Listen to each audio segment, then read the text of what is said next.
Guretzat garrantzitsua da, azkenean enpresa handienak eta marka handienak gurekin egotea, BH handia da eta gurekin batera holako akordeo bat sinatzea oso garrantzitsua.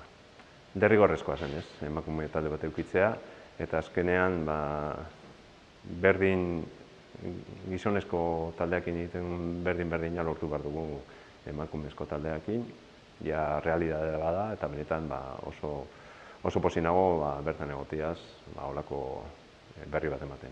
Bueno, al final BH es una marca que siempre ha estado muy ligada al ciclismo de competición, siempre ha apostado por todas las modalidades, por todas las categorías, desde el ciclismo de base hasta el ciclismo profesional, incluso también por equipos profesionales femeninos.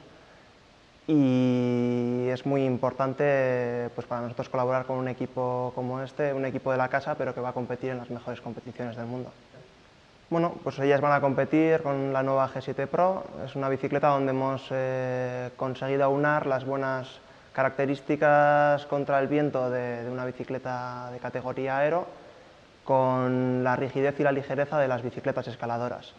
Gracias al tipo de fibras de carbono utilizadas, al proceso de fabricación propio que hemos diseñado, que hemos desarrollado, hemos conseguido un cuadro de tan solo 840 gramos para una talla M, que es una de las bicicletas más ligeras en esta categoría en el mercado. Yo creo que BH puede aportar sobre todo experiencia. Al final son más de 100 años de historia, siempre muy cercanos a la competición, en el que el feedback de los corredores nos ha servido de mucho y creo que con ellas podemos conseguir lo mismo, una estrecha relación de colaboración que lleve a buen puerto a las dos. Al proyecto y también a la empresa. Gaia Durango Euskadi Murias taldearentzako oso garrantzitsua da BH bezalako marka batek proiektuan sinestu eta apoiatu izana, eta benetan eskertzekoa emakumeen txirrindularitzaren ganako apostua. Azken batean oso talde polita eta konpetitiboa egitea lortu dugu, bertan dauden neskak UCI lasterketetan ere podiumak egin dituzte eta aurten ere gure maiotarekin podiumean egoteko itxaropena daukagu.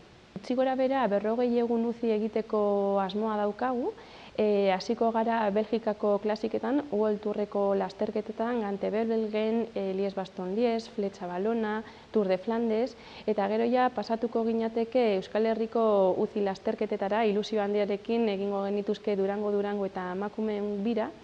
Eta, abuztu uztailaldera gurako genuke berriro ere Italiako Giroan bezalako lasterketan parte hartzea eta gonbidapena jasotzeko asmoarekin eta ilusio handiarekin ari gara lanean.